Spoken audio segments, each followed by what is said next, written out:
الشيطان الرجيم بسم الله الرحمن الرحيم وإن خفتم ألا تقسطوا في اليتامى فانكحوا ما طاب لكم من النساء مثنى وثلاث ورباع فإن خفتم ألا تعدلوا فواحدة أو ما ملكت أيمانكم ذلك أدنى ألا تعولوا.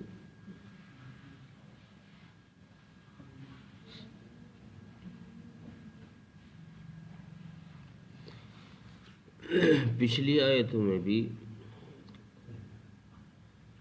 یتامہ کے حقوق کی رعایت کا قرآن کریم نے حکم دیا تھا، اور مسلمانوں کو، اقوام عالم کو اللہ تبارک و تعالیٰ نے یہ سبق سنایا کہ جو یتیم بچے بچیاں ہیں ان کے حقوق میں کمی زیادتی نہ کی جائے، تم ان کے مال کو اپنا مال نہ سمجھو۔ اس آیت میں بھی اللہ تبارک و تعالیٰ نے اسی حکم کو دہراتے ہوئے ایک اور طریقے سے سمجھایا ہے، اور اللہ تبارک و تعالیٰ یہ حکم فرما رہے ہیں کہ اگر یتیم بچی تمہاری پرورش میں ہو، تمہاری دیکھ دیکھ میں ہو، کفالت میں ہو، تو اور اس کی ملکیت میں کچھ مال بھی ہو، تم اس مال کو اپنانے کی وجہ سے ان سے نکاح کر لو، صرف اس غرض سے کہ بھئی اگر کہیں اور جگہ نکاح کیا تو یہ مال کسی اور کے حصے میں چلا جائے گا، اس سے اچھا کیوں نہ میں ہی اس سے نکاح کر لوں یا اپنی اولاد سے نکاح کر لوں۔ تو اگر تم کو یہ ڈر ہو کہ تم انصاف نہیں کرو گے، یعنی اس کا مہر صحیح نہیں باندھو گے، یا تم نے صرف اس سے نکاح اس لیے کیا ہے کہ اس کا مال میرا ہو جائے، تو اللہ فرما رہے ہیں کہ پھر نکاح نہ کرو، پھر ان کو آزاد چھوڑے رکھو، یہ جہاں چاہیں نکاح کر لیں۔ اور اگر تم کو یہ ڈر لگ رہا ہے کہ میں انصاف نہیں کر پاؤں گا، تو پھر ایسا کرو، ان کو رہنے دو، اور بہت ساری عورتیں ہیں، ان میں سے تم جس سے چاہو ایک ایک سے نکاح، دو سے نکاح کرو،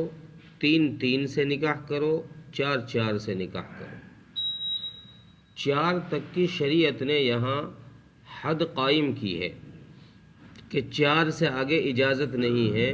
4 تک اجازت ہے کہ تم اپنے پسند کی عورتوں میں سے، ان حلال عورتوں میں سے جو تمہارے لیے جن سے نکاح حلال ہے، ان میں سے جو پسند کی 4 عورتیں ہیں ان سے تم نکاح کر سکتے ہو، لیکن اس کے لیے شرط وہی ہے فَإِنْ خِفْتُمْ أَلَّا تَعْدِلُوا، کہ اگر تم کو یہ ڈر ہو کہ بھئی میں 2 میں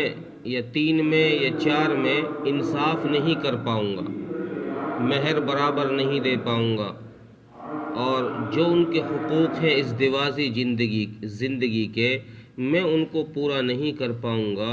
تو پھر تم ایک سے ہی نکاح کرو، پھر 3 4 کے چکر میں مت پڑو، پھر ایک سے ہی فواحدتاً، پھر ایک سے ہی نکاح کر لو۔ اور اگر تم ایک کے بارے میں بھی تمہیں ڈر ہے کہ بھئی میں تو ایک میں بھی انصاف نہیں کر پاؤں گا، میری اتنی حیثیت ہی نہیں ہے کہ میں مال دے پاؤں، اس کو مہر دے پاؤں، یا اس کو کھانا خرچہ دے پاؤں، یا اس کے ازدواجی حقوق دے پاؤں، چونکہ صحبت بھی یہ ایک حق ہے بیوی کا مرد پر۔ اگر آدمی اپنا آپ کو اس حیثیت کا پاتا ہے کہ میں تو اس کا یہ حقوق بھی پورے نہیں کر پاؤں گا، تو قرآن کریم نے اگلا حکم دیا کہ پھر تم ایسا کرو تو اپنی اس باندی سے ہی کام چلاؤ، اس سے ہی نکاح کر لو جو تمہاری ملک میں ہے۔ زمانہ جاہلیت میں لوگوں کی ملک میں باندیاں ہوا کرتی تھی، اب وہ دور نہیں رہا ہے بہرحال، تو قرآن نے حکم دیا کہ اس باندی سے ہی پھر نکاح کر لو، اسی کے ساتھ تم اپنی زندگی گزارو، چونکہ اس میں حق تلفی کے بہت کم امکانات ہیں۔ باندی کے ساتھ جب تم رہو گے، چونکہ وہ تمہاری ملک ہے، تو اس میں حق تلفی کے کم امکانات ہیں۔ کیوں؟ اس لیے کہ باندی کے لیے مہر کا بھی کوئی حق نہیں ہوتا، اور باندی کے لیے صحبت کا بھی کوئی حق نہیں ہوتا، جیسے عام عورتوں سے نکاح کرنے کے بعد ان کا حق بن جاتا ہے، یہ باندی کا نہیں ہوتا۔ تو اس لیے یہ دو چیزیں کم ہو گئی، تو اب یہاں ناانصافی میں بہت کم امید ہوگی کہ تم ان کے ساتھ بھی ناانصافی کر پاؤ گے۔ تو قرآن کریم نے اس آیت کے اندر یتامہ کے مال کو بچانے کے لیے اور ولیوں کو کسی بھی حیلے اور بہانے سے یتیموں کا مال ہڑپ کرنے سے روکا گیا ہے کہ تم کوئی بہانہ بنا کر یتیموں کا مال ہڑپ نہیں کر سکتے۔ زمانہ جاہلیت میں کیا تھا کہ زمانہ جاہلیت میں لوگ بہت ساری عورتوں سے نکاح کر لیتے تھے، اور ان کے پاس جو یتیم بچیاں تھیں ان سے اس غرض سے نکاح کر لیتے تھے کہ یار دوسرے کو کیوں دیں، اس کا جو حق ہے یہ اپنے پاس رہ جائے، اس لیے وہ یا تو خود سے نکاح کر لیتے تھے یا اپنی اولاد سے اس بچی کا نکاح کرا دیتے تھے۔ تو قرآن کریم نے اس سے روکا ہے۔ حضرت عائشہ رضی اللہ عنہا کی ایک روایت ہے کہ رسول اکرم صلی اللہ علیہ وسلم کے زمانے میں ایک شخص کی ملک میں تحویل میں اس کی پرورش میں ایک یتیم بچی تھی۔ اس یتیم بچی کے اس آدمی کے حصے میں کوئی باغ تھا، اس باغ میں سے اس بچی کا بھی حصہ بنتا تھا جو یتیم تھی، اسی کے پریوار میں سے ہوگی، وہ بھتیجی ہوگی یا کوئی اور ہوگی، اس کے پریوار میں سے ہوگی، تو اس کا میراث میں اس بچی کا بھی حصہ اس کے باغ میں بنتا تھا۔ اب اس نے کیا کیا کہ اس بچی سے خود ہی نکاح کر لیا کہ اس کا نکاح اگر کہیں اور جگہ کیا جائے گا تو یہ اپنا حصہ لے گی، باغ کا حصہ کٹ ہوگا، تو اس لیے اس بچی سے خود ہی نکاح کر کے اس کو اپنے پاس ہی رکھ لیا تاکہ یہ باغ کا جو حصہ اس کی طرف جا رہا ہے یہ میرا ہی ہو کر رہ جائے۔ جب اس سے نکاح کیا تو پھر باقی اور جو اس کے حقوق تھے ان میں نہ اس کا کوئی مہر متعین کیا، نہ اس کی کوئی اور ریکھ دیکھ کی۔ تو اللہ تبارک و تعالیٰ نے قرآن کریم کی اس آیت کو نازل فرمایا کہ یہ تمہاری غلط بات ہے، اس طریقے سے تم یتامہ کے ساتھ ظلم نہیں کر سکتے، ان کے ساتھ یہ زیادتی نہیں کر سکتے ہو۔ اور دوسرا حکم اس میں پہلا حکم تو یتامہ کے ساتھ، اچھا یہاں سے ایک مسئلہ یہ بھی نکلا کہ نابالغ بچیوں کا نکاح بھی کیا جا سکتا ہے، چونکہ یتیم انہی بچیوں کو کہتے ہیں جو ابھی نابالغ ہوں۔ بالغ ہونے کے بعد نہ لڑکا نہ لڑکی وہ یتیم نہیں کہلاتا شریعت کی نظر میں، یتیم اس وقت تک ہی کہلاتا ہے جب تک وہ نابالغ ہے۔ تو قرآن کریم نے خود حکم دیا ہے، اس طرف اشارہ کیا ہے کہ یتامہ کا یعنی نابالغوں سے تم نکاح کر سکتے ہو اور ان کا نکاح کہیں دوسری جگہ کر بھی سکتے ہو۔ دوسرا حکم اس آیت میں وہ ہے ازدواج تعدد ازواج، بیویوں کی کثرت۔ زمانہ جاہلیت کے اندر بیویوں کی کثرت کا ایسا رواج تھا کہ لوگ ایک ایک آدمی 10 15 15 20 نکاح کر لیا کرتا تھا، اور یہ رواج بہت پہلے سے چلا آ رہا تھا۔ رسول اکرم صلی اللہ علیہ وسلم سے پہلے بھی لوگوں میں یہ رواج تھا، اور لوگوں نے اس رواج کو، مفتی شفیع صاحب رحمۃ اللہ علیہ نے معارف القرآن کے اندر لکھا ہے کہ جس مذہب نے اپنی عورتوں کی عزت اور عفت کو محفوظ چاہا، اس مذہب نے بہت ساری تعدد ازواج کی اجازت دی ہے۔ جس مذہب نے یہ سوچا ہے کہ بھئی ہماری جو عورتیں ہیں ہمارے مذہب کی، ان کی عزت اور عفت محفوظ رہے، تو اس مذہب نے ہی بہت ساری کئی نکاح کرنے کی، کئی عورتیں رکھنے کی اجازت دی ہے، چونکہ اس سے زنا کم ہوگا۔ جتنی تعداد کی نکاح کی تعداد زیادہ ہوگی اتنا ہی زنا کم ہوگا، اور جہاں نکاح کی تعداد کم ہوگی وہاں زنا عام ہو جائے گا۔ تو پہلے رسول اکرم صلی اللہ علیہ وسلم کی بعثت سے پہلے بھی لوگ تعدد ازواج کے رکھتے تھے لوگ، کئی نکاح کرتے تھے۔ قرآن کریم کی اس آیت نے اس کو روک دیا ہے کہ تم صرف 4 تک تمہیں اجازت ہے، وہ بھی اس صورت میں کہ تم 4 میں انصاف کر سکو، ان کے جو حقوق ہیں ان کو صحیح طور پر ادا کر سکو تو اجازت ہے، ورنہ ایک کی ہی اجازت ہے کہ بس ایک ہی کر لو۔ اور اگر ایک میں بھی انصاف نہیں کر سکتے تو پھر شریعت نے اس سے بھی روک دیا کہ پھر ایک بھی مت کرو، اگر انصاف ایک میں بھی نہیں کر سکتے۔ تو رسول اکرم صلی اللہ علیہ وسلم کی خدمت میں ایک شخص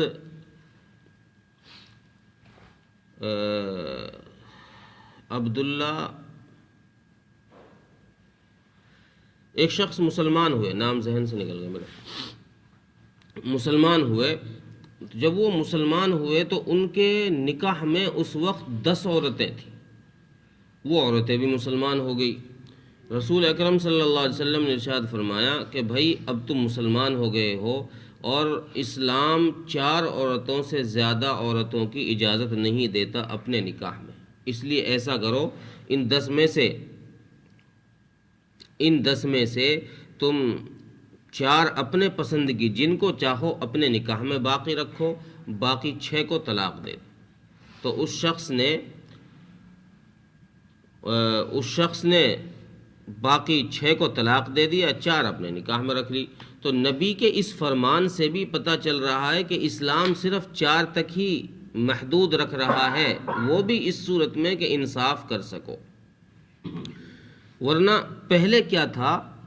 اسلام نے اس کی حد بندی کیوں کی؟ مفسرین نے لکھا ہے کہ اس کی حد بندی کی ضرورت اس لیے آئی کہ تعدد ازواج کی، تعدد نکاح کی پہلے بھی اجازت تھی قوموں میں، لیکن پہلے لوگ ایک آدمی 15 20 نکاح کر لیا کرتا تھا، اور پھر ان عورتوں کے حقوق کی کوئی رعایت نہیں تھی، وہ قیدی بن کر رہ جاتی تھی ان کی زندگی میں، ان کو نہ کھانا ٹائم پہ مل رہا، نہ پینا ٹائم پہ، نہ ان کے حقوق کی کوئی رعایت ہے، ان کی زندگیاں جھنڈ ہو رہی تھی، برباد ہو رہی تھی۔ شریعت نے آ کر امت مسلمہ کے نبی حضرت محمد مصطفیٰ صلی اللہ علیہ وسلم جب تشریف لائے تو آپ نے آ کر امت مسلمہ کو یہ پیغام دیا کہ بھائی تم ان کے طریقے پر مت چلو، تعدد نکاح کی اجازت ہم بھی دے رہے ہیں، شریعت دے رہی ہے، اللہ نے اجازت دی ہے، لیکن اس طریقے سے نہیں جیسے انہوں نے کتا بلیوں والی زندگی ان کی بنا رکھی ہے کہ جس سے چاہا نکاح کر لیا اور جب تک چاہا اس سے اپنا محبت کو ظاہر کیا، پھر اس کو یوں ہی جانوروں کی طرح چھوڑ دیا، اس کے حقوق کی کوئی رعایت نہیں ہے۔ شریعت نے تمہارے لیے 4 تک اجازت دی ہے، تم 4 تک نکاح کر سکتے ہو، اور اگر ان میں تمہیں انصاف کی امید لگ رہی ہو کہ میں انصاف کر دوں گا تو اجازت ہے، ورنہ شریعت اس سے بھی روک رہی ہے۔ اب یہاں ایک مسئلہ یہ پیدا ہوتا ہے، بہت سارے لوگوں کے ذہن میں یہ اعتراض ہوتا ہے کہ رسول اکرم صلی اللہ علیہ وسلم نے جو کم سمجھ قسم کے لوگ ہیں یا پھر اسلام سے دور ہیں اور رسول اللہ صلی اللہ علیہ وسلم کی سیرت سے ناواقف ہیں، وہ لوگ یہ اعتراض کرتے ہیں کہ محمد الرسول اللہ صلی اللہ علیہ وسلم نے پھر اتنے سارے نکاح کیوں کیے؟ جب اسلام نے یہ قید لگا دی ہے تو پھر آپ نے اتنے نکاح کیوں کیے ہیں؟ اور بہت سارے لوگ تو یہاں تک حد تجاوز کر جاتے ہیں کہ انہوں نے نفسانی خواہشات کی وجہ سے یہ نکاح کیے ہیں، حالانکہ آپ صلی اللہ علیہ وسلم کی زندگی جب آپ پڑھیں گے، آپ کی سیرت کو آپ پڑھیں گے تو آپ صلی اللہ علیہ وسلم نے 25 سال سے لے کر 50 سال تک کی زندگی حضرت خدیجہ رضی اللہ عنہا کے ساتھ گزاری ہے، جو ایک بیوہ عورت تھی، جس کا پہلے نکاح ہوا تھا، اس کے بعد پھر دوسرا نکاح رسول اللہ صلی اللہ علیہ وسلم سے ہوا ہے 50 سال تک۔ 25 سال کی زندگی ایک بیوہ عورت کے ساتھ ہے۔ اس کے بعد جب آپ مدینہ منورہ تشریف لائے ہیں تو مدینہ منورہ میں سن 2 ہجری میں حضرت حفصہ رضی اللہ عنہا سے، یہ بھی بیوہ عورت ہیں، ان سے نکاح ہوا۔ اس کے بعد حضرت امی عائشہ رضی اللہ عنہا سے نکاح ہوا ہے 6 سال کی عمر میں، اور پھر سن 7 یا 8 ہجری میں حضرت عائشہ رضی اللہ عنہا کی رخصتی ہوئی۔ سن 6 ہجری میں نکاح ہوا ہے، 7 یا 8 ہجری میں حضرت عائشہ رضی اللہ عنہا کی رخصتی ہوئی ہے۔ اور ان 11 نکاحوں کے اندر رسول اکرم صلی اللہ علیہ وسلم کی صرف اکیلی بیوی حضرت عائشہ ہیں جو کنواری ہیں، باقی سب وہ عورتیں ہیں جو پہلے طلاق ہوئی ہے ان کو، یا پھر پہلے ان کے شوہر مر چکے ہیں، جنہوں نے ایک دو نکاح پہلے کر لیے ہیں۔ اب اگر آپ کو آدمی یہ سوچے بھی کہ یہ آپ نے نکاح جو کیے ہیں یہ صرف نفسانی خواہشات کی وجہ سے کیے ہیں، تو پھر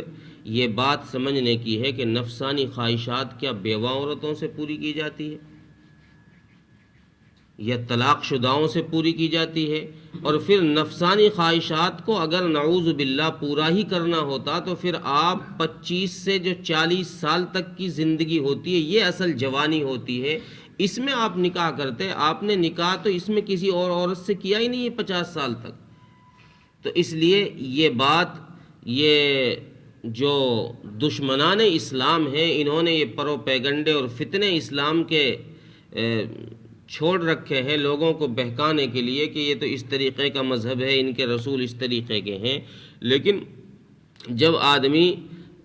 دشمنی کو ایک طرف ہٹا کر انصاف کے ساتھ سوچے گا تو پھر اس کا ذہن اس بات کو قبول کر لے گا کہ یہ چیزیں اس لیے نہیں تھی، یہ نکاح رسول اللہ صلی اللہ علیہ وسلم نے اس لیے نہیں کیے نفسانی خواہشات کے لیے، بلکہ یہ اللہ کا حکم پورا کرنے کے لیے کیے ہیں، کہ تاکہ امت کو یہ سبق سکھایا جا سکے کہ بیوہ عورتوں کے ساتھ کیسے رہا جائے گا، اور ان کے ساتھ اگر طلاق شدہ عورتیں ہیں تو ان کے ساتھ جو یتیم بچے آ جائیں ان بچوں کے ساتھ کیسے رہا جائے گا۔ جیسے حضرت ام سلمہ رضی اللہ عنہا سے جب آپ صلی اللہ علیہ وسلم کا نکاح ہوا تو حضرت ام سلمہ کی اولاد بھی آپ کے حضرت ام سلمہ کے ساتھ آئی، اور پھر رسول اللہ صلی اللہ علیہ وسلم نے ان کی پرورش کی ہے، پھر لوگوں کو یہ بتایا ہے کہ اس طریقے سے اس پیار سے ان کو پالا جاتا ہے۔ ان کے بیٹے حضرت ام سلمہ کے بیٹے ابو سلمہ خود کہتے ہیں کہ رسول اکرم صلی اللہ علیہ وسلم نے مجھے اتنا پیار دیا کہ مجھے آپ صلی اللہ علیہ وسلم اپنے کندھوں پر بٹھا کر گھمایا کرتے ہیں۔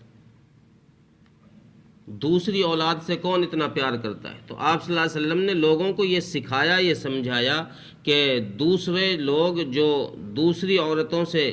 تمہارے یہاں بچے آئے ہیں وہ بھی تمہارے اپنے ہیں، ان کی پرورش اس طریقے سے کی جاتی۔ تو قرآن کریم نے اس آیت میں ایک تو حکم دیا ہے یتامہ کے مال کو کسی بھی ناجائز طریقے سے وارثوں سے، مالکوں سے روکا گیا ہے کہ تم ان کو کسی بھی طریقے سے پریشان نہیں کر سکتے، ان کے حق تلفی نہیں کر سکتے۔ دوسرے ازدواجی زندگی کے 4 نکاحوں کی شریعت نے یہاں اجازت دی ہے، وہ بھی اس وقت کہ جب تم انصاف ان کے درمیان کر سکو۔ اگر ناانصافی کا معاملہ آ رہا ہے تو پھر اس سے باز آ جاؤ، پھر ایک سے ہی نکاح کرو، اور اگر اس میں بھی انصاف نہیں کر سکتے تو شریعت نے اس سے بھی روک دیا ہے کہ پھر اپنے آپے کو اس معاملے سے دور رکھو۔ ترجمہ دیکھیں، وَإِنْ خِفْتُمْ أَلَّا تُقْسِطُوا فِي الْيَتَامَى، اور اگر تم کو ڈر ہو کہ تم ان یتیم بچیوں کے ساتھ انصاف نہیں کر سکو گے تو فَانْكِحُوا مَا طَابَ لَكُم مِّنَ النِّسَاءِ مَثْنَىٰ وَثُلَاثَ وَرُبَاعَ، تو پھر نکاح کرو تم جن عورتوں کو پسند کرتے ہو، 2 سے یا 3 سے یا 4 سے۔ فَإِنْ خِفْتُمْ أَلَّا تَعْدِلُوا، پھر اگر تم کو ڈر ہو کہ تم ان میں انصاف نہیں کرو گے، 2 3 4 میں انصاف نہیں کرو گے، تو فواحدتاً، تو ایک سے ہی نکاح کر لو، او ما ملکت ایمانکم، یا ایک میں بھی اگر تمہیں انصاف کی امید نہ ہو تو پھر او ما ملکت ایمانکم، تم اپنی اس باندی سے ہی نکاح کر لو جو تمہاری ملکیت میں۔ کیوں؟ اس لیے کہ ذالک ادنا اللہ تعولو، اس کے تمہارے نکاح میں رہنے کی وجہ سے کم امید ہے، یہ زیادہ قریب ہے اس بات کے کہ تم اس کے ساتھ ناانصافی نہ کر سکو گے، تم حد سے آگے نہیں بڑھ سکو گے۔